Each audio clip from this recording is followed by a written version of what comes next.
Hello, everyone. Thank you for joining us tonight for our webinar, Human Trafficking Beyond the Badge, Insights from Survivors and Experts in Philadelphia. My name is Jeriana Hernandez, and I'm part of the Community Outreach and Constituent Services team at the Citizens Police Oversight Commission, also known as CPOC.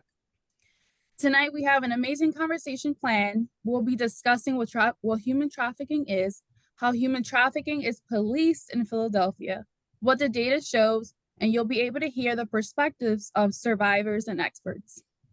But first, if you aren't familiar with CPOC, we are the oversight agency for the Philadelphia Police Department. We are a team of civilians, and we are not sworn officers or members of law enforcement. We take complaints of police misconduct involving Philadelphia police officers, regardless of rank. We have the ability to monitor complaints and audit internal affairs investigations and provide recommendations to the police department. Our outreach focuses on engaging with the diverse communities in the city, as well as both hosting in-person and virtual events like this one. We also table community events and give presentations to local organizations and the police department. One of our main goals is to improve the relationship between the community and the police department. We have a commission that hosts meetings twice a month, and there you can learn more about the day-to-day work that our staff does. Please take a look at our social media platforms for those dates. You can also email us at cpoc@phila.gov for more information. Before I kick it off to my colleague, we would like to set some house rules for tonight. You can use the Q&A feature throughout the webinar. Please use respectful language. We will try to get to some questions at the end. This is a space for respectful and productive feedback. Please refrain from negative, polarizing language that does not provide positive, forward-looking substance.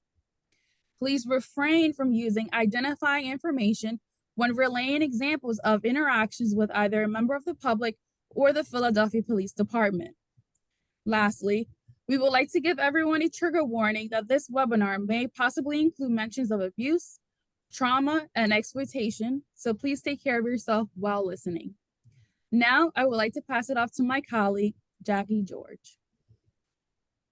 Hi, everybody. My name is Jackie George, and I'm a policy analyst for the Outreach Division of the Citizens Police Oversight Commission. January is National Human Trafficking Prevention Month, and CPOC thought it would be a great idea to honor this national campaign by highlighting the perspectives of local human trafficking survivors and experts that operate specifically in Philly. All right, now let's see if I can get this slide moving. There we go. Hopefully we're on another slide. So now you might think, why and how is human trafficking related to what CPOC does? And that's ultimately because local law enforcement are often the first people to encounter trafficking victims, not the feds, not the staties. As an entity that can provide PPD with policy and officer training recommendations, us at CPOC recognize a responsibility to highlight this crime, which has historically received less attention than all other crimes compared to other crimes, even despite some of the headlines we saw this past year in 2024. As you'll learn on this panel, human trafficking primarily impacts minority women and girls, and it goes unnoticed because it hides in plain sight. Trafficking thrives on the vulnerabilities of others, and in a city with the highest poverty rate in the nation and the largest open-air drug market on the East Coast, we have exactly what makes human trafficking thrive. As an analyst for the city for several years now, I have seen trafficking cases with my own eyes. I've encountered survivors and victims of trafficking more times than I can count. Even today, I had an email where I had to do some past work and, some victim service work. And I had to pretty much, figure out how to help a client who may have been in a trafficking situation. I want to emphasize to everyone here that this is real and it's truly happening in Philadelphia, and it's impacting some of our most vulnerable communities. I genuinely hope that after this panel, you're going to leave just as fired up and inspired as myself when I first got the opportunity to meet and hear this amazing group of women speak tonight. All right. First, here we go. Let me go back. And I'm going forward. All right. First, I would like to honor and introduce our special guest moderator tonight, who is truly an inspiration for myself as both a feminist leader and advocate for those impacted by crime and violence, especially human trafficking. She has dedicated her career to combating violence against women, protecting the rights of those who are oppressed and exploited, and is a champion for human rights. She is a national expert on laws related to human trafficking, and she is the co-founder and director of the Institute to Address Commercial Sexual Exploitation, aka the CSE Institute at Villanova University School of Law, where she works with and on behalf of survivors of sexual exploitation and human trafficking. Prior to forming the CSE Institute in 2014, she served the Philadelphia community as an assistant district attorney. And during that time, she helped find Project Dawn Court, and she developed a law enforcement working group to facilitate effective handling of human traffic cases in Philadelphia. Most recently, she was asked to serve on the PA Attorney General-elect Transition Committee Victim Services and Advocacy Team, and her written materials, including policy papers, legal resources, newsletters, can be found on the CSE Institute website. We could honestly spend the whole night picking this woman's brain. She is incredibly smart, and if you want to learn more about her, we sent out a resource packet earlier today, and she's on page 2. I do not have enough time to go into all of the amazing work she has done, but if there's anything you do, please Google her name and read her recent articles, especially her op-ed that she was published in the Philadelphia Inquirer last June. May I introduce to you our special expert moderator tonight, Ms. Shay Rhodes. Thank you, Jackie. I always think that when people are reading my bio or things that I do, that I am, who are they talking about? Oh, right, that's me. I'm so grateful to be here. You know, the city of Philadelphia has been my home for my entire adult life, and I, choose every day to be here. My husband was born and raised in Philly, and this is truly, I think, the best city, in the US. If there are other great cities around the world, but I think we're a great city. And we have a lot to accomplish. I want to, if you could push it one slide forward for me, that would be really great. Before I want to ask each of our panelists to introduce themselves. And after you guys introduce themselves, I just want to frame for our audience what human trafficking is. I know that tonight we're specifically talking about sex trafficking for the most part. My institute is to address commercial sexual exploitation. That clearly is about sexual exploitation, systems of prostitution, also sex trafficking. I don't want anyone who's listening to this webinar tonight to think that labor trafficking is not happening in Philadelphia or our Commonwealth. It absolutely is. It is also a crime of violence that's codified as a crime in our federal crimes code, as well as Pennsylvania's crimes code, and applies to Philadelphia. But I think our conversation tonight is truly going to revolve around specifically sex trafficking. If anybody has questions about labor trafficking, we're happy to answer them to the best of our ability. But I don't want anyone to think that labor trafficking isn't also happening in Philly, because it is. I want to start with my dear, dear friend, Dr. Sakina Love. Sakina, could you please introduce yourself to everyone and just talk a little bit about how you came to work in the anti-trafficking field, specifically here in Philadelphia? All right, thank you so much for that introduction. Again, it is still very hard for me to accept such an honor or such a title, but today is a very special day for me because I literally defended my dissertation a year ago today, and I heard the words, "Congratulations, Dr. Sakina Love." So I wear that hat proudly. But I am the executive director and founder of Redeem for a Cause Outreach. We are a anti-trafficking program here in Philly. We started back in 2017, 2017, it all is a blur after COVID. Either 2017, 2018. I also have postpartum brain, charge it to my head, not to my heart. But we primarily work with women who are engaging in street prostitution. And we have done a lot of work in West Philadelphia, as well as in South Philly. We currently have a drop-in center in South Philadelphia, where we service victims and or survivors of trafficking. We also have a partnership with the Philadelphia School District, where we go inside of the schools and we run support groups for at-risk teen girls. And we started an initiative right before COVID, where we started to set up toiletry closets inside of schools for this very vulnerable population, because what we were seeing before COVID and a lot during COVID is a lot of teenage girls were exchanging their bodies for everyday toiletries. So we wanted to eliminate that, and it has become a thing. It is how we have stayed relevant by providing these toiletries to this population. And I thoroughly enjoy what I do outside of the organization. I also work as an adjunct professor at Rowan University. I've been there for almost 6 years. I'm also a full spectrum doula. A lot of people don't know that. I fairly enjoy working with moms and babies since I had my own baby, who is not a baby no more. She's almost 3. Well, no, she's 3 and she talks a lot now. Yeah. So I am a mom to a very, very vibrant 3-year-old named Serenity. And I'm excited about being here. Thank you. Thanks, Sakina. You're such a valuable member of this community. And I have to tell you that we as women really need to prop each other up and stop having this imposter syndrome. You worked your tush off to get that title of Dr. Love. And I saw one of these comments that says, wear it loud and proud. And we need to stop apologizing or being surprised that our hard work earns us these things like degrees.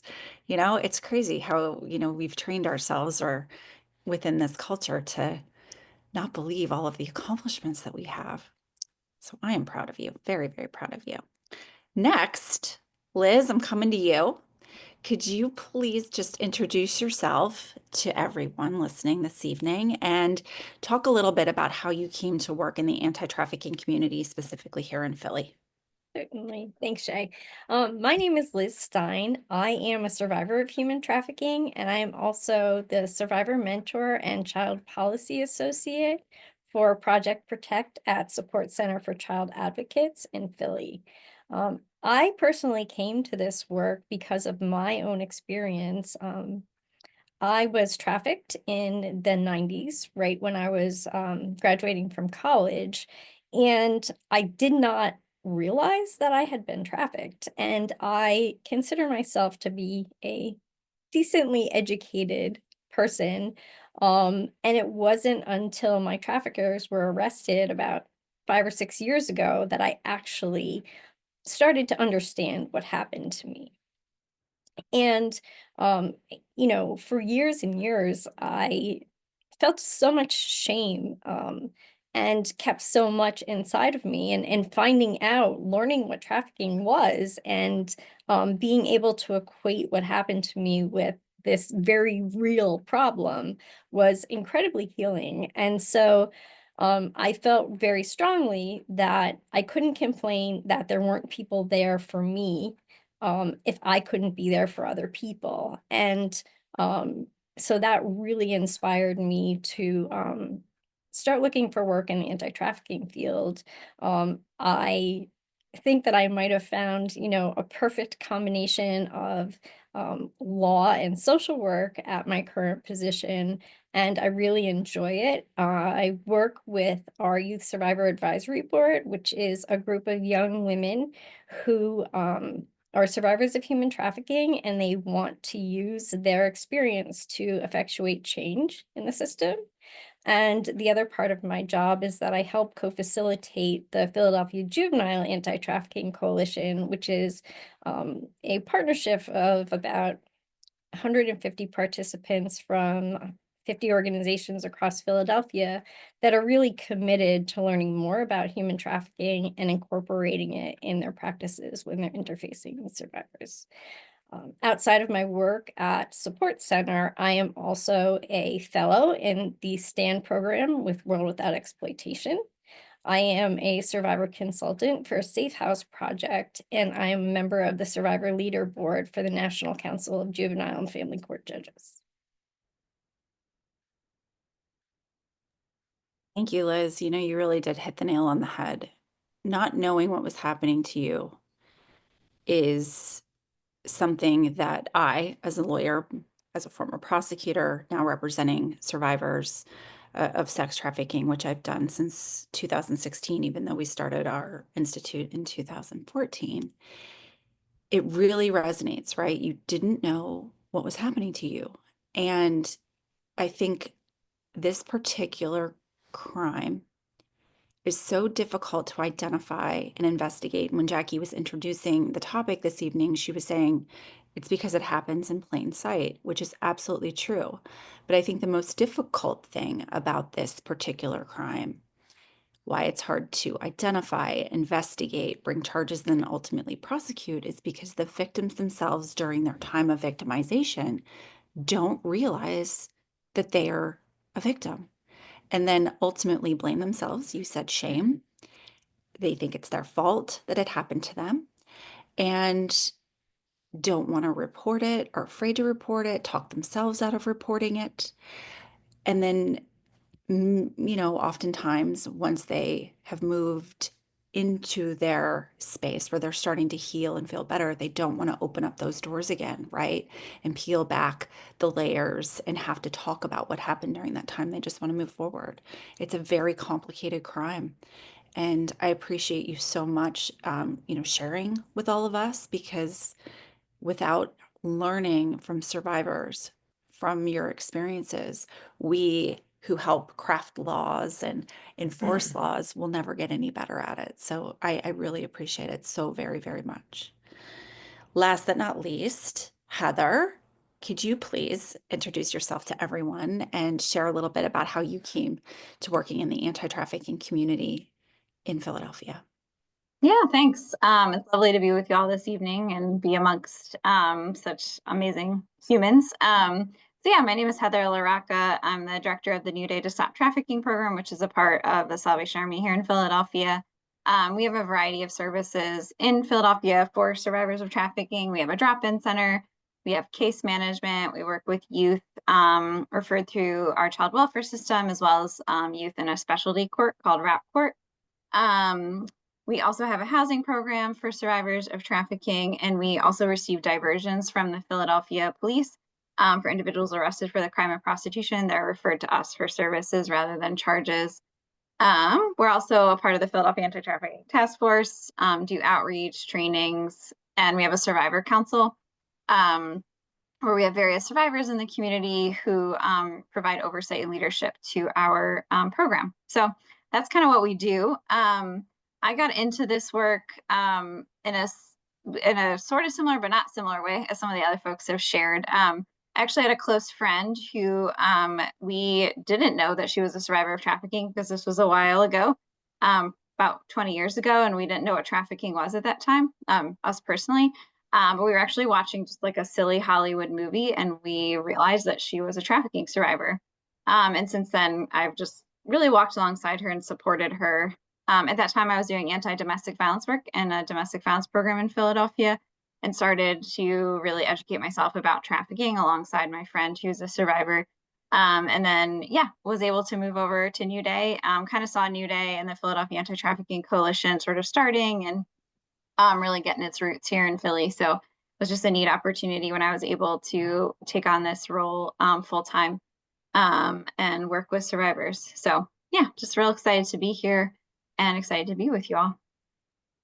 Thanks, Heather. I know that I'm so grateful for all the work that you guys do. I always tell everyone, I'm a lawyer and I'm in the business of solving people's legal problems, but there's no way that I could ever accomplish solving someone's legal problem, specifically a survivor of sex trafficking's legal problem, if I didn't have the amazing colleagues that you and your team provide the social services support for our clients. We work in tandem, and I really think it does take a full community and so many different professions to holistically provide support. So I think that we're all really lucky to have one another here in Philly, and that we've not just created an incredibly professionally supportive community for the clientele that we serve or the participants that we serve, but also for one another.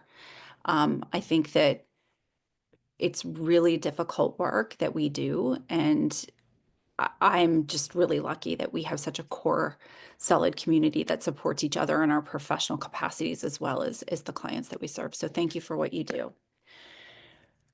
Just real quickly for everyone listening this evening, I wanted to frame the concept of trafficking so that you know what we are speaking about. I mentioned before that it is a crime of violence. It's in the federal crimes code. It is in our Commonwealth's crimes code. And it's complicated, the way the law is written, both federally and at the state level. It can be a little bit complicated, but I think the easiest way to explain it is that if you were a law enforcement investigator, or if you were a prosecutor, right? We all have watched Law and Order or Special Victims Unit or CSI something or other, right? And you know that the prosecution has the burden of proving someone guilty beyond a reasonable doubt. Everyone accused of a crime is presumed innocent, and it's up to the government, the prosecutor, to prove using evidence. Evidence could be testimony, evidence could be paperwork, it could be photographs, it could be medical records. But primarily in sex trafficking cases, the evidence is the testimony of someone who was victimized by a trafficker. So to frame it for all of you, you need to prove, or a prosecutor would need to prove, 3 things beyond a reasonable doubt. There needs to be an act, which is perpetrated by a means. And since we're talking about sex trafficking this evening, that purpose is for a commercial sex act. What, do you ask, is a commercial sex act? It is anything of value in exchange for a sex act. We all know what a sex act is. And what is something of value? Obviously, the easiest answer is money. Of course, money. Exchange of money for a sex act. Well, in our crimes code and every single state's crimes code, with the exception of Maine that just repealed it, prostitution is a crime. And that is the name of the crime. And that is why I use that legal term, which is prostitution. It's in our crimes code. I don't want to offend anyone by saying that, but that's the law. A commercial sex act, again, is anything of value in exchange for that sex act. So we think money, but think beyond money. Think about anything that might have value to you. Think of anything that might have value to someone who is currently unhoused, who might be semi-unhoused, living in poverty, someone with substance use disorder, right? Something of value to individuals like that could be drugs. It could be safety. It could be a place to sleep. It could be food to eat. It could be anything of value. So obviously we think money, but it's literally anything of value. All right. So the acts, you only need one of them. It's recruiting someone, enticing someone, harboring, transporting. Think about this. We're talking about human trafficking. Well, everyone thinks that because that word trafficking is in the title of the crime, sex trafficking, that there has to be movement, like drug trafficking or arms trafficking, that you're moving the drugs from point A to point B, or you're moving the guns from point B to point A. In human trafficking, that's not the situation. Transports, moving someone by car, by plane, by train, by bus, by Uber, it could be an element of the crime, but you can see here on this list, it's only one of these acts. So that's transports. It's also provides, obtains, advertises, maintains, patronizes, or solicits. So you only need one. And those are the acts that traffickers use. Who is a trafficker? It could be someone that we call a pimp in pimp-controlled prostitution rings. It could be an illicit massage business madame. It could be someone who is operating a brothel. It could be a family member. It could be a stranger. It could truly be anyone. And I will tell you that in the US, the majority of victims, like in the high 80%, know their trafficker, but it could also be a stranger, right? Who else helps out traffickers with those acts? Anyone that we call a third-party facilitator who's making money, helping out a trafficker transport. It could be the driver who's driving someone around. It could be a desk manager at a hotel. Victims are harbored in hotels and sold in hotels. We know this. It could be the desk manager. It could be housekeeping staff. They're taking a little money on the side to look the other way. It could be somebody who's running the books. It could be somebody who's answering the phone. They aren't the lead trafficker, but they're helping a trafficker do what they do. And then we have the means: force, fraud, and coercion. You only need one of them. Force, that's easy. It's something that we think of, violence, beating someone. It's also the threat of violence, though, right? So it could be just threatening to beat up someone or beating someone up in front of you, and you think, oh my goodness, if I don't do what my trafficker says, I might also be beaten. So force is a little bit easy. Fraud, in the context of sex trafficking, it's the traffickers lying to you, maybe pretending to be your boyfriend, maybe pretending to, you only have to do this once. We just need to do this one time, and I have to, we have to pay the rent. And if you love me, you'll do this. So it's lying, or coercion. And that's where this, the psychological trauma is really built. It's manipulating. That's what coercion is. It's manipulation, convincing someone to do something. And, again, that's why a lot of survivors of trafficking don't recognize that they were being victimized at the time of their victimization, because they thought they were doing it by choice.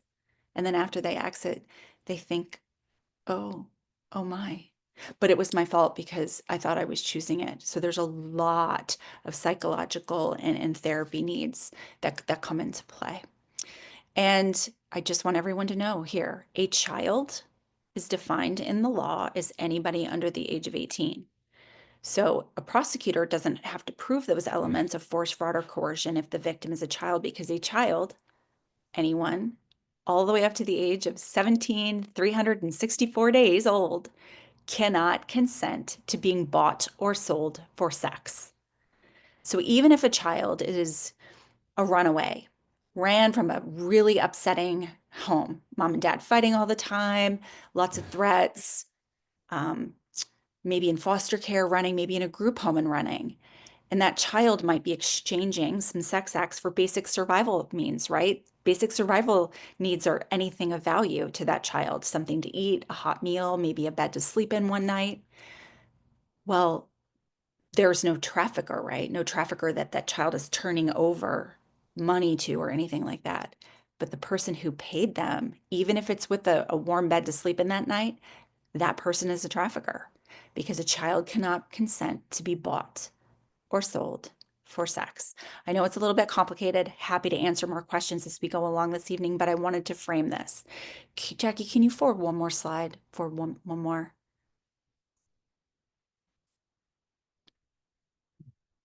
So I just want everyone to think about something. Why does sex trafficking exist? And the only reason it exists is because it's a business enterprise. The only thing traffickers want to do is make money. It's a business. They sell a commodity that's a human being, and someone is paying to have sex with that commodity, that human being. So law enforcement and prosecutors really do need to focus on putting the entire enterprise out of business. And the only way they can do that is by looking to target traffickers, looking to target people who help the traffickers do what they do, like potentially a driver, and remembering everyone here that every single dollar a trafficker is making is coming out of the wallet of someone who's paying for sex. So we have to look at this as a three-pronged targeted enterprise. Traditionally, throughout the United States, unfortunately, the person targeted for arrest and prosecution has been the victim because prostitution is a crime. I think we are getting incredibly better nationally at recognizing that people who are engaged in systems of prostitution could in fact be victims of trafficking, and we want that pool of people to become smaller and smaller and smaller. But as long as there is a market for commercial sex, meaning people willing to pay for it, we're going to have trafficking. So I just wanted everyone to sort of, remember that we're not just talking about targeting traffickers. We have to put the whole enterprise out of business. Again, I'm happy to answer any questions. So now we can move on to our conversation. Dr. Love, when you are working with the kiddos in South Philly and West Philly, how is it that you are able to say this kiddo is, I'm pretty sure, being sex trafficked or at a minimum exploited?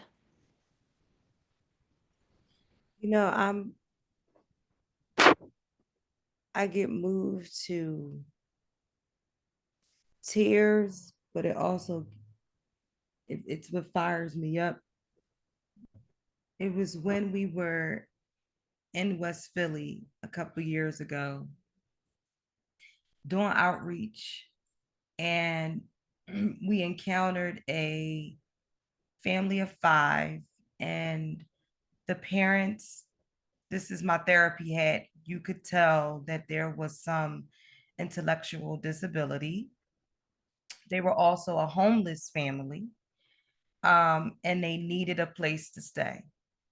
And there was this hotel that operated as a place for people that needed a room or rooms.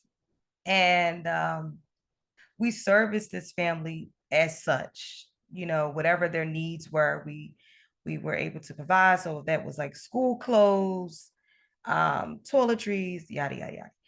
But I noticed over time, the daughter's behavior started to change. The clothing that we were giving her got tighter and tighter and tighter. She went from wearing, teenage appropriate clothes to, some things that were a little bit more revealing. And I'm like, what exactly is going on? And I remember during our Christmas initiative, she was accompanied by a very grown man. And I'm like, whoa, whoa, whoa.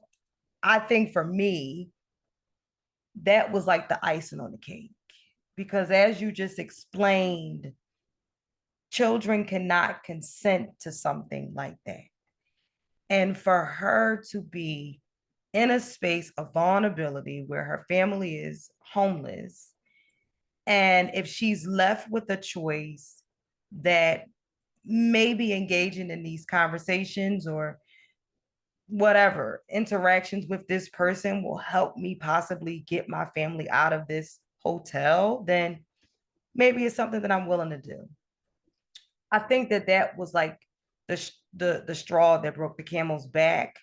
I had, at that point, I had an eye for it, and I did not mention this, and I do very horrible at this, and I'm trying to get better, because I don't talk about myself when I do this work. It actually took for me to encounter another survivor on a trip to see how her program ran, to ask me about my own experience. I had disassociated from it. I went to Thailand, and I was in a red light district for 7 days, and I was like desensitized. I was there, but like I was like somewhere else because I was dissociating because of my own experience. And when I look at the young ladies in West Philly and South Philly that are experiencing these, just like Liz said, these circumstances that just don't really seem like it could be something that it is, it reminds me of myself and not feeling empowered around my experience and not really knowing how people would accept it if I ever told it. So I kept it to myself for many years. I did this work for many years without ever expressing my own experience. But when I look at those girls, I think about myself and what I was faced with and not really feeling like no one tried to save me. Um, Different circumstances, but very similar situations. So just having an eye for it, empathizing, understanding, not turning a blind eye to it, and really seeing like it's something going on here and everybody's kind of ignoring that it's happening. Yeah, it's so incredibly true, and I appreciate you sharing your own experience. I know it takes a lot of bravery and courage, and so I appreciate your sharing that so much, Sakina. I did a panel yesterday. It's Human Trafficking Prevention Month, so it's the month that we're out there raising awareness and talking about the various work that we're doing. And we had the pleasure yesterday of speaking to the entire nursing school at Jefferson Hospital. And I had someone approach me afterwards, because we do know that the majority of the victims of sex trafficking are women and girls, and that's worldwide. But it also, of course, we know that the LGBTQIA plus community is also very vulnerable and also very much victimized. And someone approached me and just said, when we were talking about men or young boys specifically who are gay, I think that this might be happening on some of the dating apps. And I said, of course it is. Well, what if someone shares that with me? How am I supposed to respond? Again, this is a future nurse. And I said, I don't know. You have to find the right words for you. But what I say when someone is coming to me to solve their legal problem, just like they'll come to you to solve a medical problem, is thank you for sharing. I'm never judgmental, right? It's not my job to judge anyone. I have not been elected judge. I haven't run for judge. That's not my job. And I meet them where they are, and I always thank them, right? Thank you for sharing it with me. Thank you for your courage. And I always feel so privileged that someone has chosen me to share with. And I think that's something that any professional, we are very privileged, right? That people share the darkest days of their lives with us. And what goes along with that is I always, always say, if it was not your fault, it was not your fault. Because like Liz said at the beginning, there's shame involved. And especially when it comes to young men or boys, we know that if we're talking about just normal, that's a terrible way of phrasing this, but normal sexual assault or child sexual abuse, the boys come forward and report way, way less than girls do. So if we're talking about trafficking, we can only imagine that, again, we know boys and young men are being victimized, but they're not coming forward as often as women and girls. And so we need to really keep that in mind. And how to respond, I think, is just so important. Heather, I know that you work, in all over the city. I mean, I don't even know what neighborhood you're in on any given day. I know that you work with adults and you work with children. And there has been a lot of focus in Philadelphia in the news, especially since Mayor Parker was elected. Yay, our first woman mayor. It's amazing that there's been a lot of things going on down in Kensington. We know that Kensington has a national reputation for being a heroin tourism destination and that you guys have a drop-in center right down there on the Ave. What do you see on a daily basis? And how do you serve that population? How does your staff serve that population? Yeah, so as we mentioned earlier, we do have the drop-in center on Kensington Ave. We've been doing this work. It's really actually kind of how New Day started since 2010. So we've really seen a pretty big change, honestly, and worsening of the issue.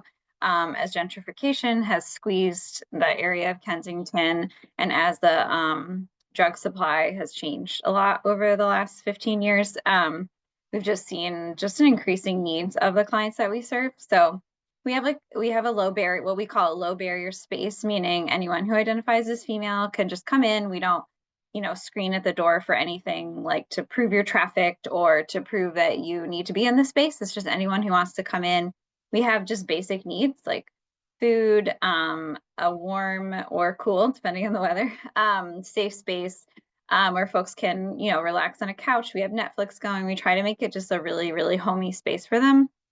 They can get food, they can get clothing, they can get a shower, which is, unfortunately just a really big need of those who are on the streets of Kensington. And I always, seems like maybe like a simple thing, but just the moment where you see someone come out of the shower and have like fresh clothes and a fresh face and fresh hair, they're just glowing and so happy. It's always just like a really beautiful moment, I think. And one of the things I love about being at the drop-in center.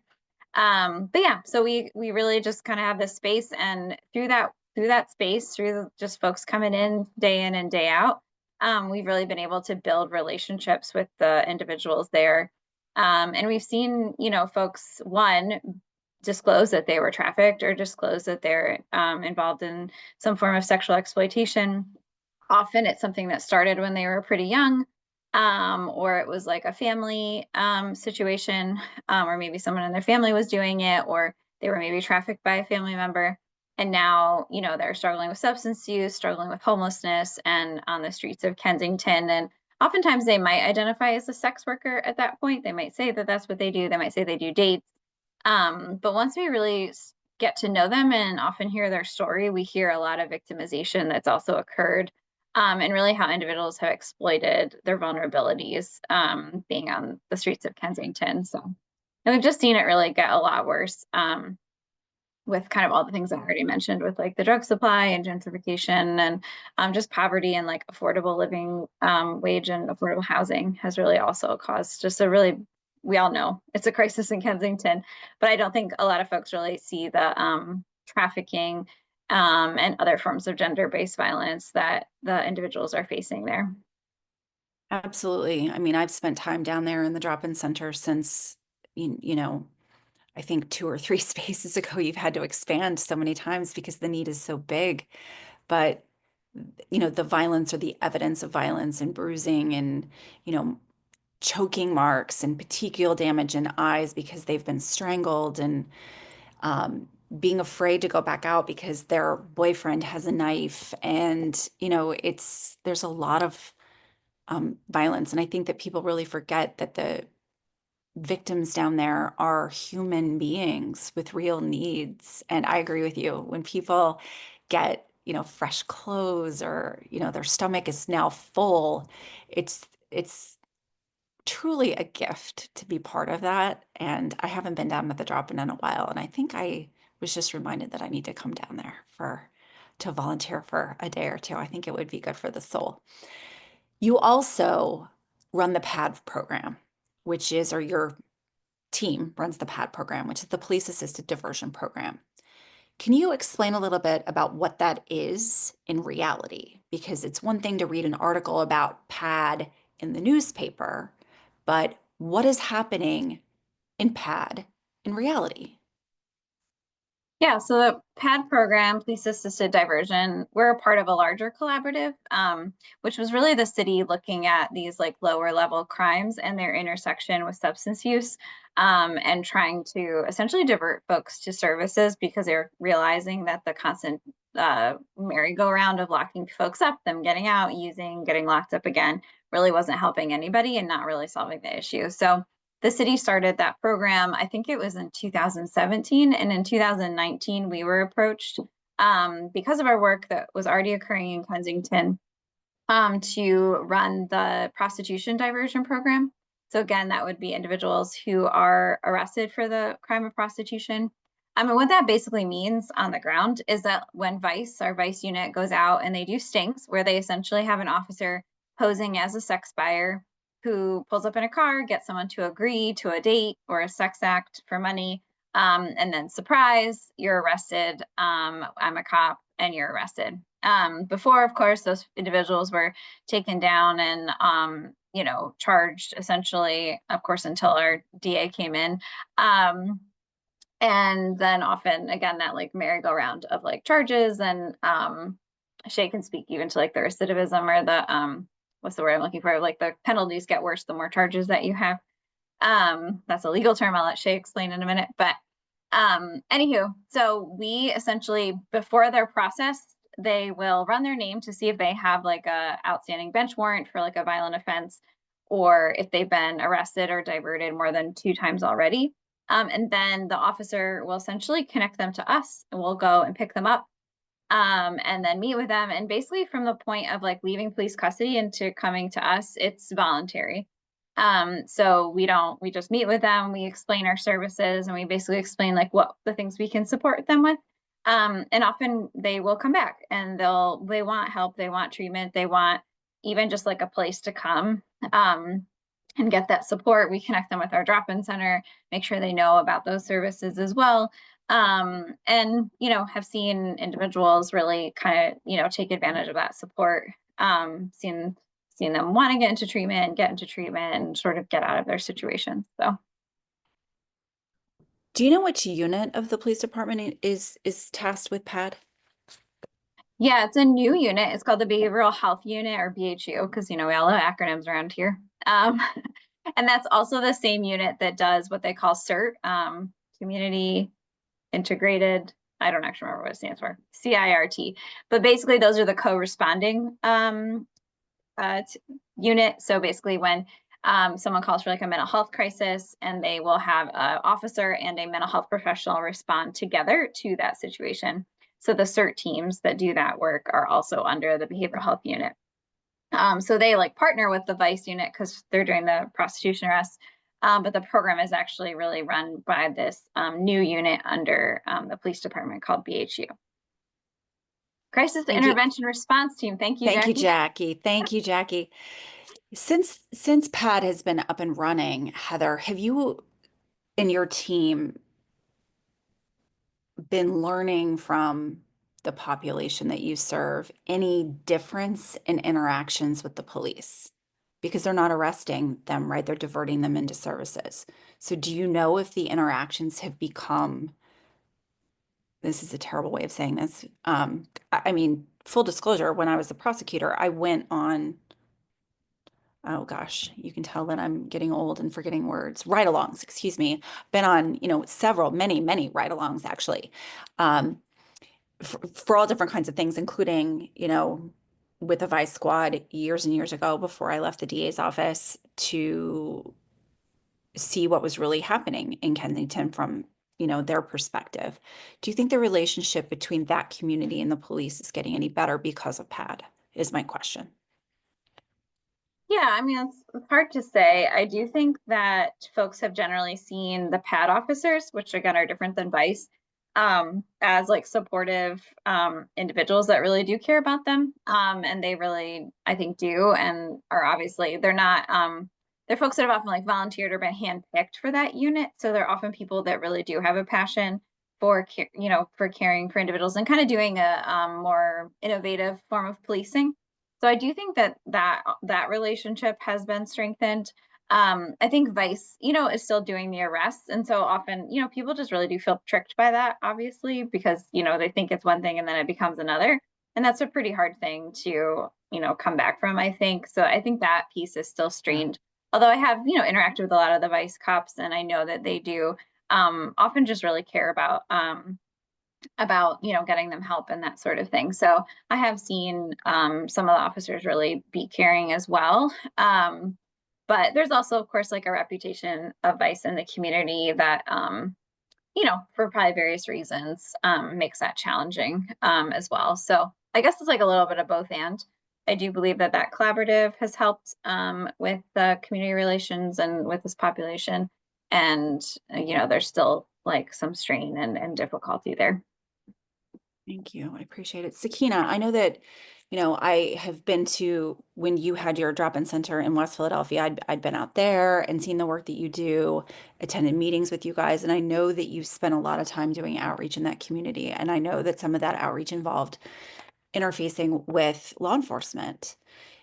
Have you, you know, through your work in West Philly and also in South Philly, have you seen a difference in the way that these matters are handled? And do you see room for improvement as well? It was definitely a different dynamic in West Philly. The community relations officers through the police districts, well, the police district that was in West Philly, they did a very great job at connecting with myself and the organization, whether we were out there doing events or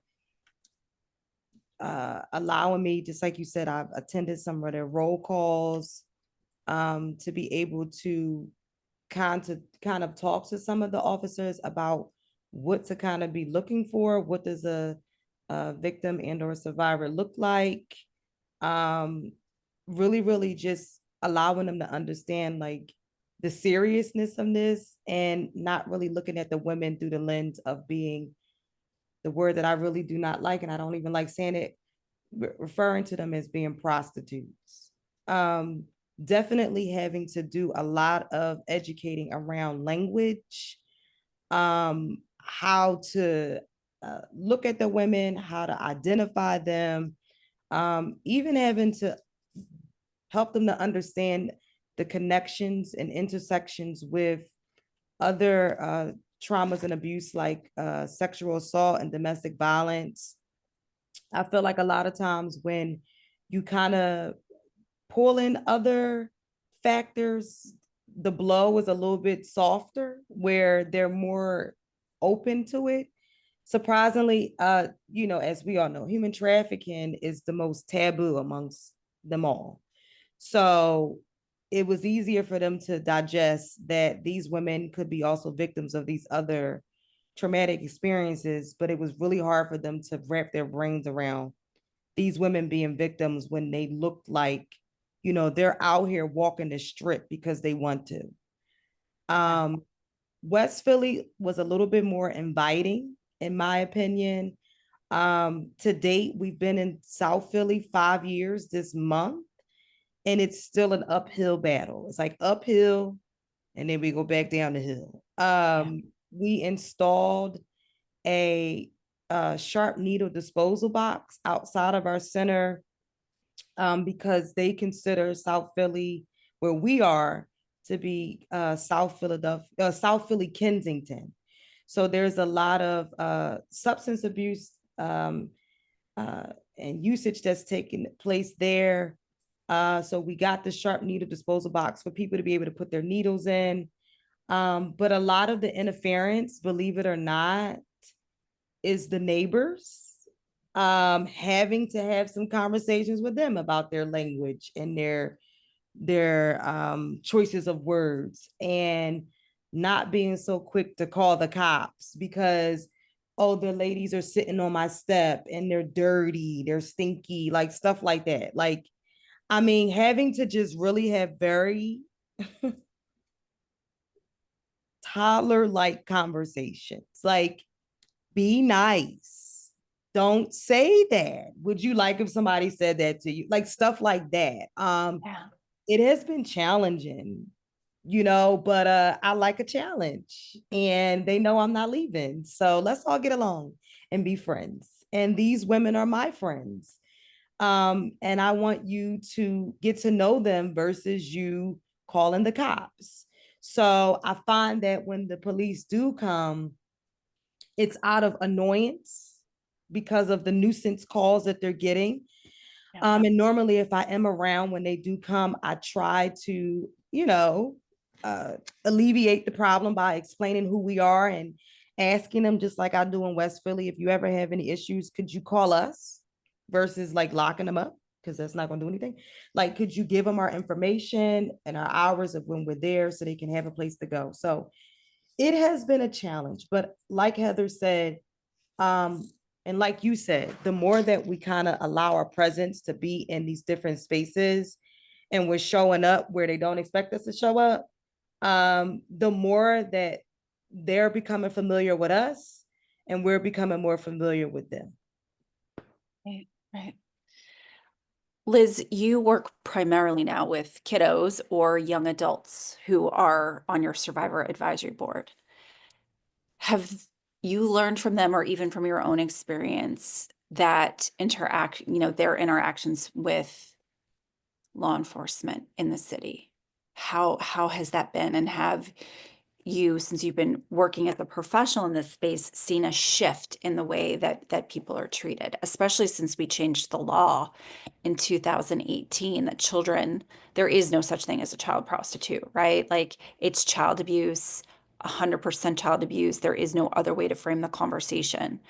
And we removed prostitution from the Juvenile Act. A child can never, ever be charged with prostitution.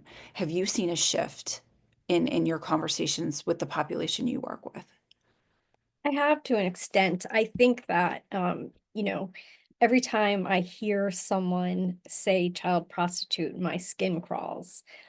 Because, for exactly the reasons that you explained, there is no such thing as a child prostitute. And even think about that logically, like, how is a child a prostitute?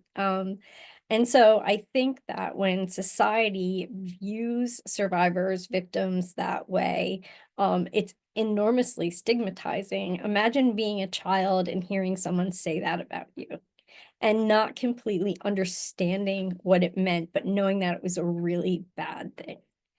And so I think that, what I have learned from the young women that I work with is the feelings of being othered. Really, there were children, right? There were children who got involved in this situation because they had vulnerabilities, and children are born with a clean slate, right? They're not intentionally manipulative. They're not intentionally bad. They're reacting to the situations around them. And particularly when they have these vulnerabilities, what looks to people on the outside like, being manipulative or being sneaky or being crafty or lying, it's survival skills. They're doing whatever they have to keep themselves alive in the ways that they know how. And so I think that, with the laws changing, I think we've definitely seen a shift in how people are referred to, but I think that we definitely still see and hear people talk about child prostitution. And, my question is always, why are we looking at these children as prostitutes? Why are we not looking deeper as to what is causing this and why, why this is happening? It's, things are rarely as they seem on the surface. And when you just think about the nature of children, I just don't get why people don't look deeper. I think that there's an ignorance, not willful ignorance, just lack of education, right?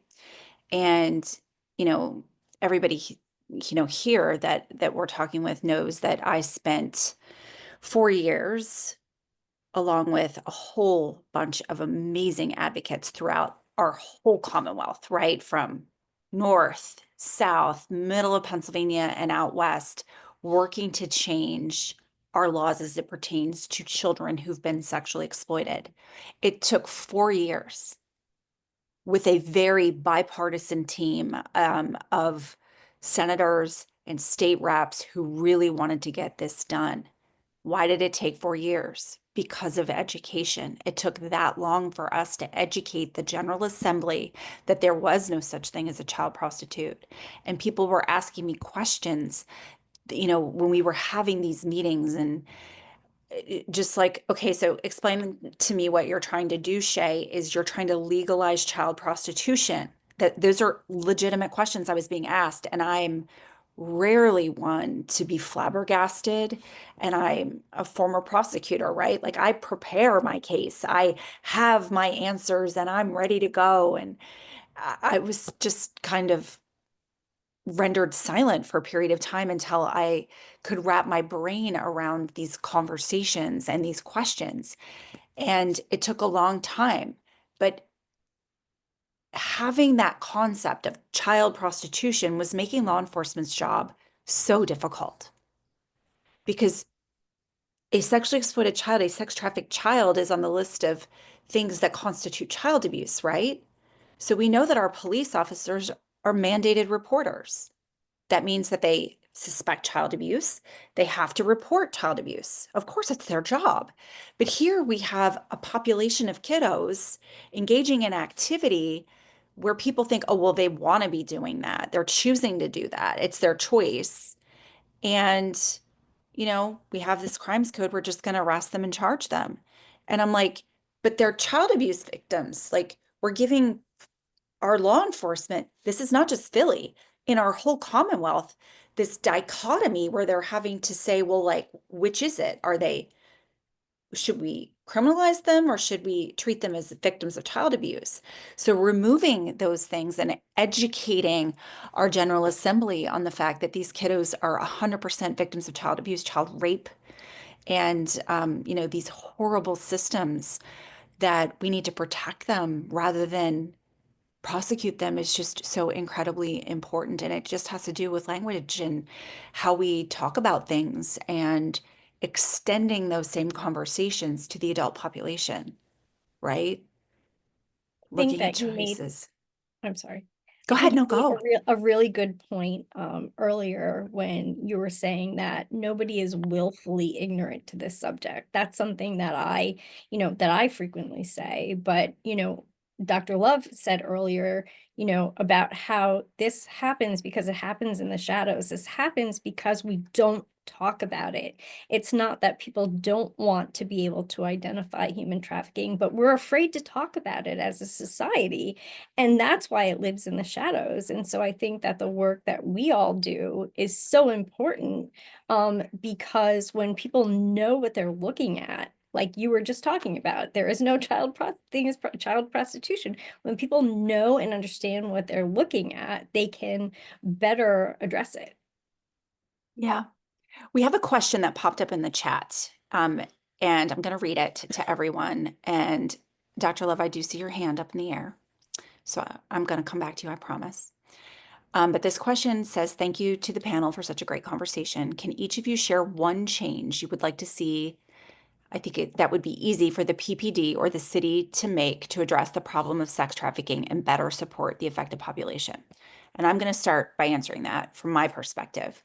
I was quoted in one of the Lancaster County papers today about, a journalist called me and was asking me questions because Lancaster County, it has a human trafficking task force where they're doing really amazing anti-demand work. And what that means is they are setting up investigations specifically to target the buyers, and specifically those who want to pay a child for sex act, right? Child abusers, pedophilia, right? If you're thinking about it in the context outside of systems of prostitution and the sex trade, it's just pedophilia. And one of the quotes I gave, like, why would a man, because we were talking about men who are arrested, why would a man want to do this? Why would this happen? And I was like, well, because they can, because they have gotten away with it before and they will continue to get away with it. Just because there might be an investigation once a quarter or once a month, there is this inability to see their own behavior as part of that victimization. So to answer your question, I would very much like the city to engage in a lot of anti-demand work, because if we can get rid of the demand for systems of prostitution, or make that smaller and smaller, then traffickers are not going to come into our jurisdiction with their victims because there's not going to be money to make. To me, it's just like, let's put it out of business in Philadelphia. And to better support the affected population, I think that everyone as a community, our law enforcement community, our social work community, our teachers, everyone. We just need to recognize that just because we identify someone as a victim of trafficking and they might start to be recognizing themselves, right? And know that they're not doing anything wrong, they don't necessarily want to cooperate with law enforcement. They don't necessarily want to exit the life. And that's not our choice to make for them if they're adults. I'm talking about like adult victims, right? We need to meet them where they are. We need to respect them. They need to be treated with dignity. And I think that we need to have more specialized drug treatment programs that are longer to kind of peel back those layers of the trauma of sexual violence. I know that we have them. We have some amazing ones, but there's just not enough beds to go around, right? Like that's always consistently the problem. So that's what I would like to see. Focus entire, operations exclusively on the demand. Stop doing prostitution investigations entirely unless they are part of, potentially intelligence building or victim outreach, et cetera, because it's necessary in order to get intelligence to take down trafficking rings. But that's what I think needs to happen. I know that the Attorney General's office and their investigators just did an amazing investigation targeting all three targets: the traffickers, the drivers, the business managers, and the buyers. They arrested 22 people here in Philadelphia. And I think that was incredibly cutting edge, and I would like to see that replicated more and more. That's my answer. Dr. Love, you had your hand up. Ooh, and I mean to tell y'all that postpartum brain will tear you up. I don't even remember. That's bad. Come back to me, because it was a point that Liz had made. Something that she said last. I lost it. You'll get it back. You'll get it back. You're talking about postpartum brain. I have menopause brain. So, it doesn't get better. I wish I could tell you it does. Heather, what would you like to see in answer to this question? Like, what's the easy thing that PPD or the city could do to address the problem of trafficking and support the population that we serve?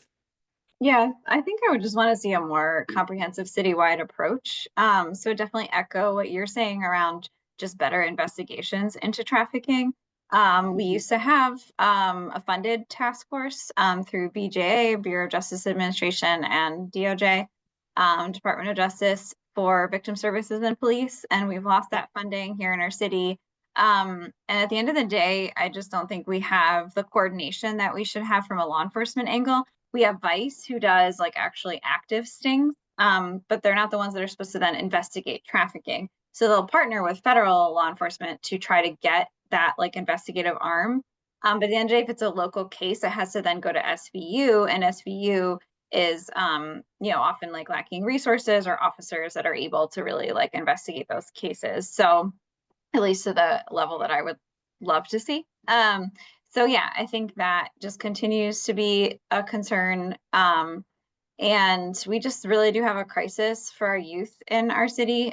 We have a lack of placement. We have a lack of safe, trauma-informed placement, and let alone trafficking-informed placement for our youth. We have, kids who are staying in a conference room, waiting placement, and they're just really, really vulnerable. And yeah, I just think like if we have a more citywide response, it's really looking at all the areas in which we see vulnerable individuals, and as well as even, dare I say, an office under the mayor that might look at gender-based violence, specifically also trafficking. I think those would hopefully give us some more accountability and teeth, I guess, to kind of say like, hey, this issue is happening and we need to care about it. You hear about so many other issues in Philly, and like domestic violence and sexual assault, and of course like substance use and gun violence, but all of those things intersect with trafficking and other forms of gender-based violence, and we just really aren't talking about it, and we sure as heck aren't doing enough. So I think we just need a more coordinated response. I agree. Jackie, have you seen some questions come through? Yes, so we have a question. It says, So it says, thank you for an amazing panel discussion and sharing your expertise with us. Can you provide any tips or advice for parents who might suspect their teen or young adult child is being exploited or trafficked? How can you help them leave their abuser or even recognize that they're being abused? Oh, these are great questions for either Sakina or Liz to answer. Whoever wants Which to one of take you wants? Yeah. Liz, Liz, you want to start? take it away, Liz. Sure. So I think that, if you're a parent and you have suspicions that your kid's being trafficked, I think that looking at whatever the vulnerabilities are that have them seeking this kind of outside attention. And also, both Sakina and I have already talked about, not necessarily realizing what's happening or what's going on. When you are approaching a young person, you can make them feel like very stigmatized, or, that kind of that air of like what you're doing is wrong, right? So as a parent, you might be really concerned, but what you're conveying to your kid is what you're doing is really wrong. And that is a wonderful way to get a kid to clam up and not share with you what's going on. So I would say that, looking at what the vulnerabilities are, seeing, having productive conversations with children and ask open-ended questions, so you can kind of assess what's happening with them, and always make them feel like they are supported in whatever they tell you. Because you have to understand that when you're being trafficked, things are happening to you so quickly that you cannot even process them to tell someone what's happening to you. And a lot of the things that are going on are really confusing and shameful, and things that you don't want to tell your parents. So I would just say, keeping the lines of communication open is probably the first line of defense, and trying to ask open-ended questions to find out more information is also really important. Sakina, do you have anything to add? See, she helped it come back. And what I'm going to say, especially for someone who, like Liz said earlier, that just I didn't have a clue. It wasn't until very recent, like I'm talking a couple weeks ago, I actually, and if y'all haven't, all of my fellow colleagues on here, if y'all haven't participated in Alicia's, I don't want to slaughter her last name, from Lehigh Valley, her dissertation or her, Lisa Baum. here we go. She gave me language around my experience that I never had the words to express. I was supposed to be being interviewed for her dissertation, and I was left to tears because, just like Liz said, the amount of shame that I had around my experience, I'm talking now, still now, and feeling misunderstood, and even having family members who have befriended my perpetrator's family. They're friends with his family to this day. And every time I do interviews or I'm on the news, I've had questions like, did this really happen to her, or is she just making this stuff up? That, the amount of shame that a victim and or survivor carries goes beyond what a human mind can even fathom. And just the thought that people would actually think that victims and or survivors will make, excuse my French, I know I get mad. When I get mad, I curse, but I'm not gonna curse. The amount of stuff that we gotta go, who in their right mind will make up something like this? That is the part that really just burns me. It just makes me so angry because the amount of time that we waste trying to be believed, it almost like it's diluting the authenticity of the experience, if that makes any sense. She gave me language to my keyword, my experience. So my suggestion to parents would be, let these children have their own experiences. I have a 3-year-old. She yells, falls on the floor, roll around, tell me what she not gonna do. Call me Sakina. Back in my parents' day, that's a no-no. Allow these children to have self-autonomy. Allow them to build their own personalities. Allow them to feel comfortable with expressing themselves to you and you not being offended. Now, this is the therapist in me. If you offended, then you need a therapist. If you're triggered by your children and their experiences, go get a therapist. Should have thought about that before you had them. Now, I'm not saying that you cannot be triggered by them, but what I'm saying is, if their autonomy, if their courageousness or their strength and like who they are, their confidence bothers you, then you need to go and talk about your own experiences. But allow these kids the space to tell their truths. I didn't have that space. I didn't even have the conversation with my parents about what sex was. I didn't have the language. And Alicia gave me words like trauma resilience. And I mean, just stuff that I'm like, I didn't even know that was a thing. Like, where have I been, under a rock all this time? But it was so empowering to my experience that I can actually explain it in a way that it actually empowers what I went through and doesn't leave me feeling re-exploited, ashamed, isolated, because that still happens, because now we're talking about parents, and let's just go there because we fired up now. I'm fired up. Y'all done got me started. Parents are more concerned about what it's going to make them look like than the child's experience. And that's, again, you need a therapist. Go get you some help. It's not about you. Allow them to have their experience and you not be triggered by that because you, some way, somehow, didn't have a chance to express your childhood traumas. Mic drop. I'm going on mute because I'm getting up. You're fine. You are absolutely fine.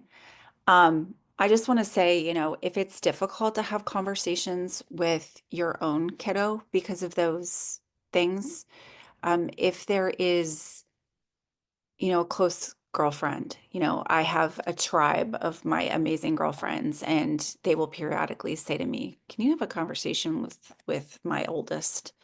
Or, I have nieces. I'm very, very close with one of my nieces, and she'll call and say, "Aunt Shay, I can't talk to my mom. Can I talk to you?" Of course, that's something I have told her since she literally came out of my sister before they ever went home from the hospital, that I was always going to be there for her. So it's hard, right? When like Sakina gets so fired up and so angry. And I know that if anybody ever hurt her daughter, we would all have to restrain her. It would be insane. And so that, of course, is like that mama bear, I will do anything to keep my kiddos from being hurt.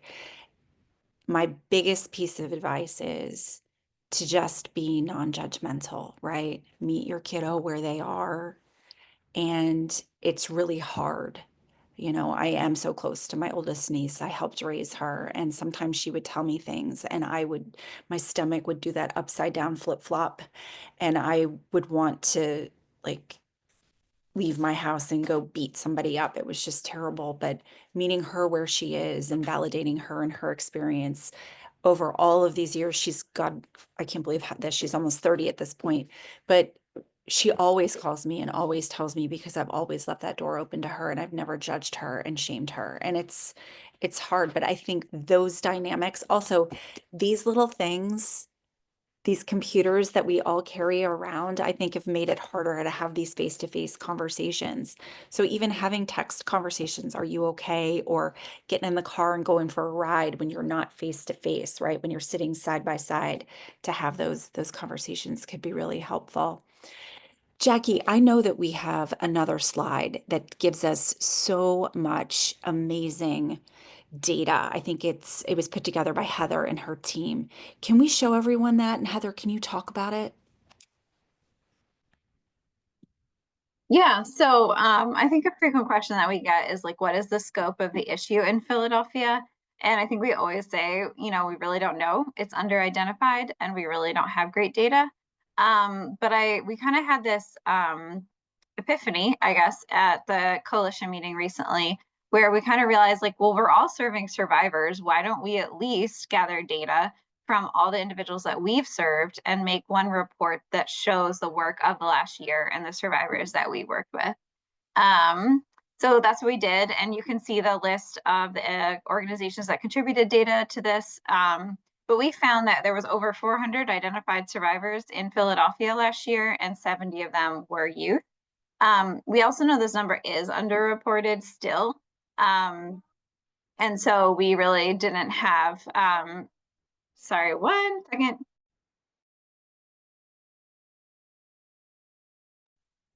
Speaking of children getting interrupted, real deal. So yeah, we had over 400 identified through compiling that data, and we're excited to even next year have like a more robust effort to collect data so that we can really show the scope. But we do know that this is underreported. This is just from a handful of organizations that we're really just looking at the folks that we served in Philadelphia, but we know within the child welfare system, we know within even our homeless system that we are really under identifying this issue. So, but it's a start.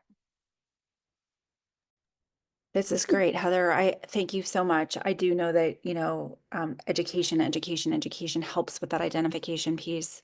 We have another question that popped in. I'm going to read it. It's a long one. Again, thanking us for what we do. And can you talk a bit about it? How to expose traffickers. I often hear talk about exposing what is happening to victims. Thank you, but it seems like so much time is spent covering up the shame of traffickers, abusers, and making excuses for them in the public and the media. Oftentimes, male culture supports them in this business. How does this protection that abusers, traffickers get impact and impede your ability to prosecute them? We go through so much shame and scrutiny as survivors. We are asked to reveal ourselves as women. Why are they so protected, and in what ways can they be exposed to help prosecute them? Okay, that we need to have a whole other webinar just to discuss the patriarchy. But I feel you so much. We do know that the majority of victims worldwide are women and girls, and those, identifying within the LGBTQIA population, right? What we do know also worldwide is that the majority of people who are paying for sex are men. They're paying for traffickers, for women, for girls, for the LGBTQIA. And I think we need to start there, right? I will say that I'm a huge proponent of anti-demand, right? No buyers, no business. No buyers, no business. If we have nobody who's going to be paying for sex, we are going to be shutting it down. So we need to, again, back to education. We need to have a statewide public awareness campaign talking about the harms of systems of prostitution on society. The fact that bodies of vulnerable people are commodified by people with privilege, right? We need to talk about who is fueling trafficking to continue to survive. And we need to be doing it in a fashion that, like the Nordic countries have done overseas in Sweden and other countries, where if you ask a man, what do you think about paying for sex? They think like, what, ew, why would I ever do that? What is wrong with me? The narrative is completely shifted. And the narrative here in the US that is fueled by media, Hollywood, sensationalism, is all about, well, boys just need to be boys. Men just, have needs. And we need to shift that narrative, and we need to be talking about the harms that systems of prostitution have on society. Yes, obviously those who are victimized, but society, right? And as in my personal opinion, I don't believe that as long as systems of prostitution exist and continue to exist, we're never going to have gender equality. We're just never going to have it. And so I'm getting fired up on my feminist soapbox right now, but I think that in a nutshell is we need to change the narrative. And you're 100% right that it appears as though we're protecting them. And I know that there's a lot of us behind the scenes who are trying very hard to shift that narrative and not protect people who are abusing women and children and vulnerable victims. That's my answer to the question. Anybody else want to chime in? I have a Jackie, little. I'm Jackie not a does. panelist.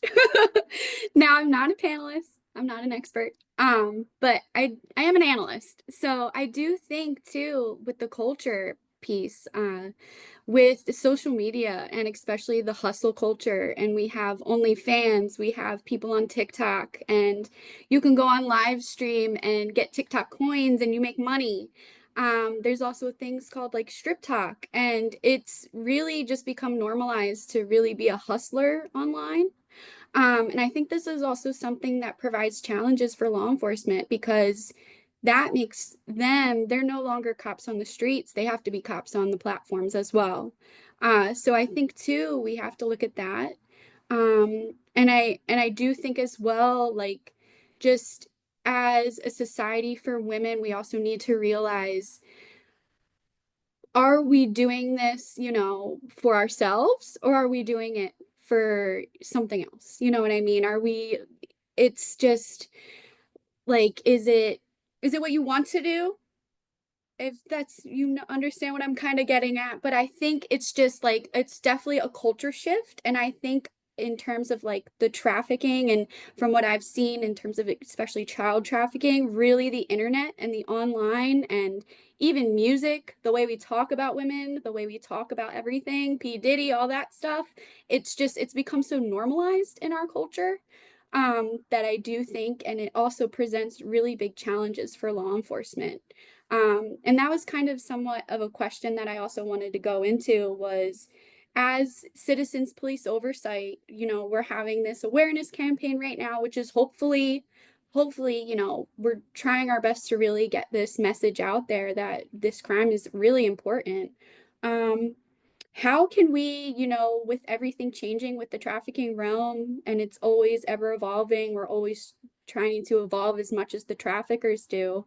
How can we support law enforcement to be better equipped as well? So not only equipping families to combat this, but how can us as oversight provide PPD with the proper support? And is it something that we need to train all officers? Do we need to train just specific units? How do we do this? Again, you know, putting my former prosecutor hat back on, in my heart, I will forever and always be a prosecutor wearing the white hat and getting justice on behalf of our crime victims here in Philadelphia, right? Like it was the best job I ever had. And I love the fact that working in a law school, I get to, you know, train the future prosecutors of the world. And a lot of my students come to Philly and our surrounding counties, which is great. But to answer your question about training, yes, I think that there should be a whole curriculum in the academy on trafficking. I think every single officer needs to be trained. And then I think we need additional training for the specialized units. You know, I know that there's a lot of people nationally who train in anti-demand investigations that I've been talking about tonight, you know, pay to bring them in. I know that, you know, one of the things I've heard from the presentations I've done to law enforcement is we need more equipment, right? What do they need? Do they need air-gapped computers that people can't trace URLs because a lot of this is happening on the internet, right? How can you do a law enforcement investigation and if traffickers are tech savvy and they really, really are, they can figure out that it's law enforcement immediately. So we need those types of equipment that can't be traced back to like the police department. Same with phones. I think we need to have people who are experts in financial tracing, you know, have the ability. A lot of this stuff is happening on the internet. And I know that, you know, I pay for things with PayPal or somebody is sending money on Venmo or Cash App, et cetera. We need to really think about the technology that traffickers are using and that buyers are using, right? So if we're doing an investigation of a trafficker, right, let's just pretend we've got pimp controlled prostitution happening out of a particular hotel, in the lower Northeast or in that area leading up into Bensalem, right? We know a lot of those hotels have been used for trafficking. It's been in the media. I'm not talking out of school. So we're targeting a particular trafficker. We're hoping to go in and recover some of those victims, offer them services. Maybe Salvation Army and their team are going along with them or sitting on standby waiting to meet victims if they are identified and want services, right? But we need to equip our law enforcement with the skills and the equipment to start doing the phone dumps, how to chat, with buyers who are answering ads, how to start tracing those financial pieces. And I understand that we are, a huge city. We are a huge city with a lot of poverty, with a lot of vulnerability, and that we have a lot of priorities, right? From our elected officials, gun violence, thank goodness our homicide rate has gone down, et cetera. But I think that when we talk about our most vulnerable populations in the city, we need to be treating this crime seriously because they're the ones being victimized. I'm happy to sit down with anybody and brainstorm about that, but I know what it takes to build a successful prosecution. My friends who are federal prosecutors have the resources of the federal government and they do different things, but we need to start strategizing about how to go after this. I also think that sex trafficking and gun trafficking and drug trafficking all go hand in hand. So we absolutely need to be, equipping our drug units, our narcotics units to identify things and where to go and how to hand off, somebody who might be victimized or how to interview them appropriately if they don't have the skill set to do it. I think that we have such an opportunity, to really get out ahead of things. And there are amazingly smart, committed people to working on this in the city. I encounter them every single day. I know Liz does. I know Sakina does. I know Heather does. You know, there's amazing people who are really committed to doing this work and to brainstorming and problem solving. And it's, again, when I hear it's a resource issue, I wish I could go out and pick money off that tree in my backyard, but I can't. So that's how, right? Like, even if it's just having a pool of money where if officers want to go to a big national training in Iowa, that we could send them, right? I don't know if that's the answer, but I think it's part of it. Yeah, I think it's also really looking at like how the system is set up and how we're doing things. I mean, I think I'm just piggybacking off of what Shay was saying. But again, kind of to what I was saying earlier, the way that we look at trafficking in the city right now is like Vice does actual like active stings. The SVU essentially just takes referrals from the other units / waits for someone to like walk in and say, hey, I'm a trafficking victim. Which we know just isn't going to happen, or if it does, it's extremely rare. So yeah, I think we just need to be more innovative in how we're looking at the issue and having more active investigations that are really looking at all the resources of the police, and ensuring that like we're working as a multidisciplinary team, because we have child welfare, we have, our service organizations, we have our other systems that are all interfacing with victims, and we're not having this coordinated effort. So I think I'm just going to keep beating the drum of having a more coordinated effort where we really are using like innovative practices. And I certainly think training's a part of that. I definitely think resources are a part of that. But I also know, being a human service professional, you can do a hell of a lot with a hell of a little. And so I think if you have the will and you have the energy and you have the passion, that we can actually do a lot even with the current resources if we just are creative and innovative, and we have folks willing to come to the table and do that. I'm a back her up, and I wasn't going to do it, but it's my anniversary today, so we're going to go there. I could say it now because I've already got the degree, but there are individuals, I'm not going to say their names, who were a part of my study. And exactly what Heather just said, as human service professionals, one of the main things that I kept hearing each professional say was the need for more collaboration. That idea of what she just said, we're all working with the same population, but it's like everybody's kind of doing their own. We kind of need to bring our efforts together and work together to figure out. One of my other things was continuity of care.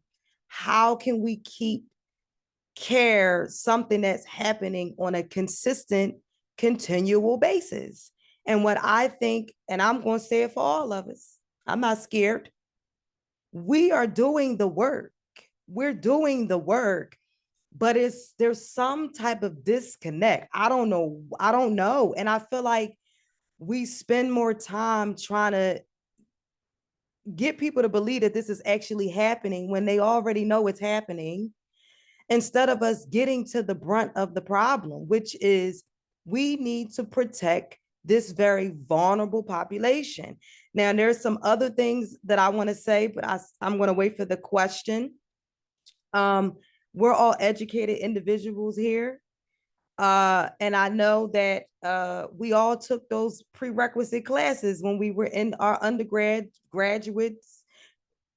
We all took Psych 101. We know what Maslow hierarchy of needs are. So why do we have law enforcement that doesn't understand basic needs? And if I'm an individual who has these basic needs, and I have a man or a woman that is willing to provide me with these basic needs, why is it rocket science that, oh, I just can't believe that they did it? Well, they did. And these days, these kids, like Jackie said, they're vulnerable. They're on, some of the stuff I didn't seen on TikTok, I'm like, what the, you can learn, it's all types of stuff on social media. And it's literally teaching these kids how to be sugar babies and how to get sugar daddies. And it's so much stuff. They're on college campuses. I teach at a university where I have had to have conversations with my daughters. They are like my daughters, my kids, about why having a man pay for your textbooks is a form of trafficking. It's just basic understanding that for some reason there is a disconnect. And I'm going to say this, and I'm going on mute again because I'm getting worked up. There is two things that's happening here. This is the therapy hack going on, because I just came to this conclusion, and it's happening with this generation. And Liz, you can back me up. The need for financial stability is a thing to these kids. Now I'm gonna add this in. They're gonna be mad at me. I love y'all. They have a sense of entitlement. They think that you're supposed to just give them whatever they want.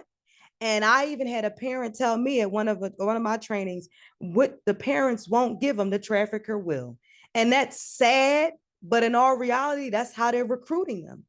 And another scary thing that I have seen amongst the teenage population is the need for like that financial gain and stability, and to have these things is overriding their emotional connections. So they're equating financial things with like connecting. So they're like, if a person is giving me something, that means that they love me. I just had a conversation with one of my daughters the other day, and she literally said to me, well, if they're not doing anything for me, then I'm not dealing with them. And I said, let's unpack that real quick.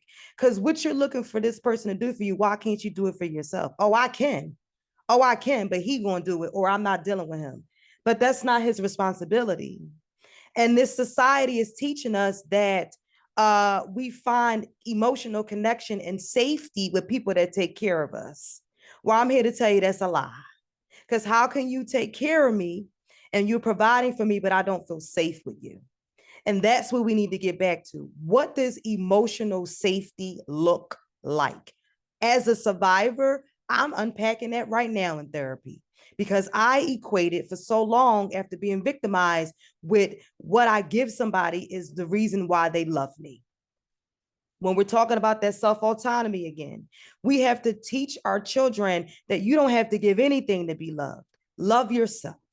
It's very possible. It's ways that you can tend to your own needs without having to look outside of yourself. So when we're talking about social media, now you just told me something. I didn't know nothing about no TikTok bucks. I don't even know what that is. But these kids are doing things that the parents have no idea. They're meeting people. They're, like Shay said, they're Cash Apping, Venmoing, PayPaling, Afterpaying. I don't know, but they're doing it. And it's very scary because we're not behind the 8 ball. we're not behind the 8 ball and we're focusing on things that are not really helping. And like we've all been saying tonight, we got to find a way to come together. You got to listen to the people that are working with this population. We're dealing with it on a daily basis. And if we're telling you these things are happening, you got to listen. I know. We all have our halos. It's great. We like the power and the control. It's great. But what is that doing for this vulnerable population? None of that, excuse me, I almost cursed again. None of that matters to them. That's why half the places I go in, I don't even tell people I got a doctorate degree because I don't care. They don't even care. What they want to know is, how can I connect with you? What have you been through that looks very similar to what I've been through? Have you ever smoked weed? Have you ever paid for it? Have you ever did? They want to know. And if we're going with these halos, we lost them before we even started. And that's the honest to God truth. These kids don't care about the things that we cared about. They want the truth.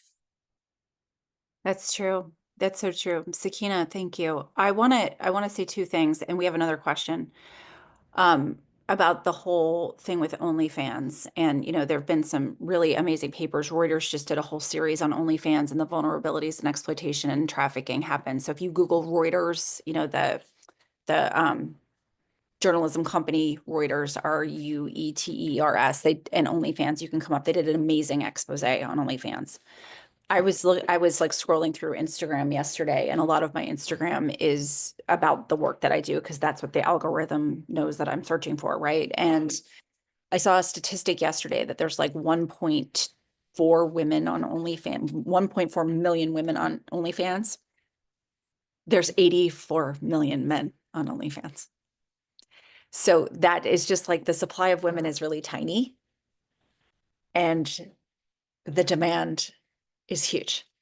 So that is really eye-opening, right? If we just think about it as a business enterprise, it's quite fascinating. The other thing is about language, and every one of us has said something about language. Liz started off by talking about language, and I want to come over to you again in a minute, Liz. But here is the question. And this is going to be our last question from everyone, unless somebody puts another question in the chat, and then I can wrap this up. But the question is, can you talk about the differences between sex work and trafficking? Our culture has evolved to be more sex positive to empower individuals to have autonomy and ownership of their bodies. Does sex positive culture make trafficking and exploitation harder to see? The very succinct answer to number 2, which is, does sex positive culture make trafficking and exploitation harder to see, is yes. Yes. And sex work, I'm not conflicted. I'm very opinionated about this. If somebody identifies themselves to me as a sex worker, I am going to reflect their language. But to me, sex is not work. And I'm not trying to be vulgar at all. I'm just going to be very clear. The mouth, the anus, and the vagina are not a workplace. And I'm not going to repeat that. But that term, sex work, normalizes the violence that systems of prostitution are. It also connotes choice. When people think they are choosing something because they don't have any other options, that is not a choice. Sex work is not a legal term. It was a term created to normalize systems of prostitution that include the pimp lobby, which is robustly funded, to normalize the harm that sex buyers and traffickers perpetrate on the people that they buy and sell. Do I think that there are sex workers out there without traffickers who identify as sex workers, who might have a couple of clients a week, who are also privileged and might have a different job? Absolutely. But I am not making policies for them. I am making policies for my clients who are poor and undereducated, and women and girls of color who were abused as children, who don't have choices at all. If we look at things happening overseas in the data, do you think in those German brothels where it's legal to buy and sell sex, that those women really aren't living because you're not allowed by German law to live in the brothels? No, they're living there. And that was exposed during COVID when everybody had to go home and the brothels shut down and there were homeless women, right? Also, none of the women working in the German brothels and the Austrian brothels that I've been in and done research in, they're not Austrian, they're not German, they're from war-torn countries, and they need help and they don't have other choices. So I think we need to look at language. And if you identify as a sex worker, I will never tell you no. But what I'm going to hope is that you aren't harmed in the sex trade. And I want that population harmed in the sex trade to be smaller and smaller and smaller and smaller so people don't get hurt, because people are hurt, brutally hurt all day, every day. I have clients thrown out of cars with traumatic brain injuries, had their heads stomped on, been shot, been stabbed, been raped, been afraid to come forward because they think it's their fault. I have clients with tattoos that they never asked for, with cigarette burns, with scars. And I'm not trying to be hyperbolic or dramatic. This is just the reality that I see all day, every day, that Heather does, that Liz does, and Sakina does. Liz, do you have anything else to add about that phrase, sex work? Sex work is also a phrase that I have very strong feelings about. I think that, and this is just my opinion. I think that, when you hear people advocate for sex work, I think that the percentage of people who are doing sex work in an autonomous and empowered way is so minuscule. And, I think that, when you hear people advocate for sex work, it comes from such a place of privilege that really is just upsetting to me. And I am much like you, Shay, and very much in support of, the survivor model, the equality model, the Nordic model, whatever we're calling it right now. But I just want to, if I impress anything, I want to impress on people that the vast majority of people who are in prostitution are not there because they chose to be. They're there because there was some vulnerability that someone other than them seized on, and they're being exploited and used. And, why do we other human beings? Like, that's not us, that's other. um it's not. Sex trafficking happens in every neighborhood, in every city, in every state in this country and across the world, and closing our eyes to that or calling it things that it's not is just offensive to me.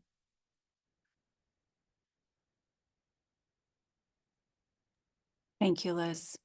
Everyone, I just put 2 links in the chat that everybody has. There have been 2 debates recently. One is a lawyer who I know really well named Yasmin Baffa, who is just a brilliant woman, debated Caitlin Bailey, who is an advocate for sex work, on NPR. And the question that they were debating is it okay to pay for sex? And then the other night, an amazing survivor leader, national survivor leader named Melanie Thompson debated Caitlin again, and it should sex work in the United States be decriminalized. So I put links to both of those things, both of those debates. I think they are incredibly helpful to listen to both perspectives, but also the harms and how important it is. Again, like when I say prostitution, I have had young survivors be really offended by that because they think I'm calling them that word. And I'm like, no, no, no. That is not at all what I'm doing. I talk about systems of prostitution. I talk about the crime of prostitution in the crimes code. But I do know that when it comes to language, people are saying you are a prostitute, among other words that are even saltier than that. And we need to be really careful. But if we're calling someone a sex worker, that is, again, there's no such thing as a child prostitute. There is no such thing as a child sex worker. And we need to be really cautious and really careful about the harms that are being perpetrated by something that is normalized. Jackie, do you have anything else to add before I wrap up my last question? Or, Juliana, do you have anything that you want to add before I wrap up with my last question? I don't have anything to add, but I am just gonna throw that resource packet that we started out with in the beginning and throw it back in the chat again. And I'm gonna throw some other articles. And if everybody's not looking at the chat already, there's already some stuff going in there. So just check it out. Great.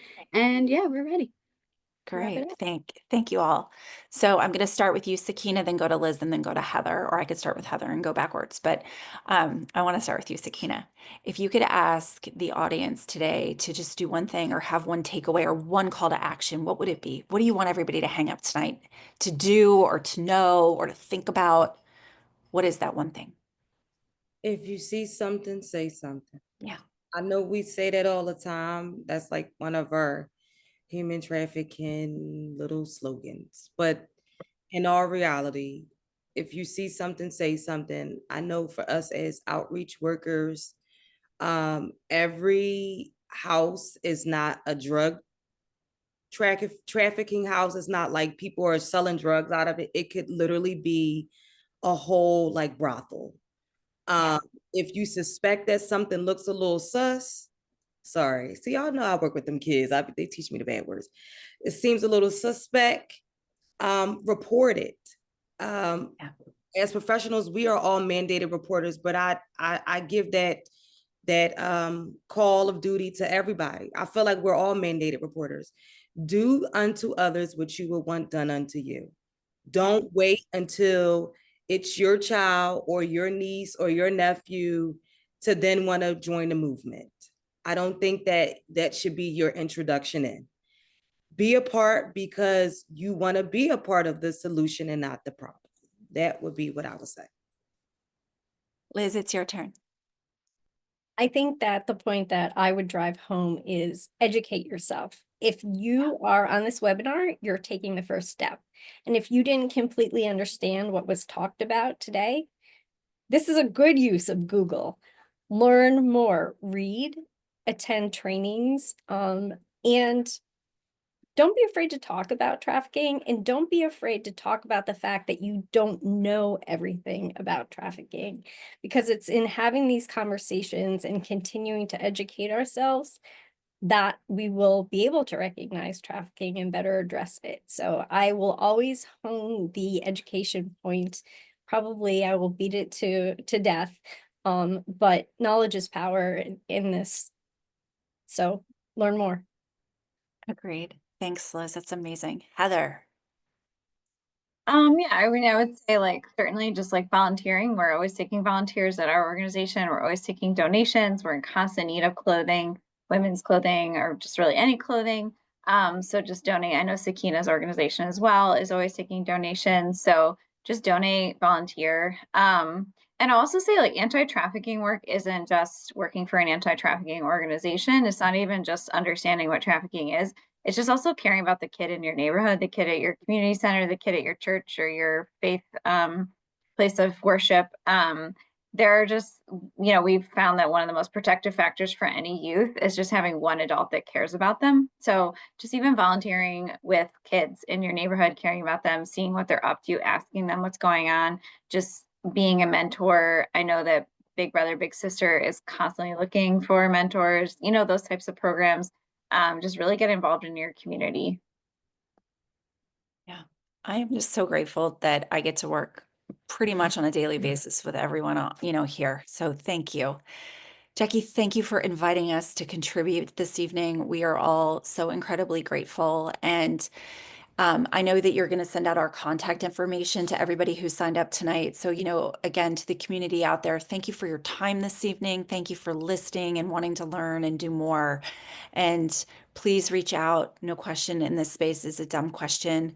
We all, learn from one another all day, every day. And I just think if you want to really be part of the solution, ask yourself in the communities that you live in, what kind of society do we want to live in where we're overlooking the fact that there are men, not all men, it's a very small number of men, but men who pay for sex. I don't want to live in a community where the bodies of women and girls and marginalized populations are commodified, basically for the sexual pleasure of those with privilege. So I think that if we really think hard and deep about that, we can just change minds and hearts one person at a time.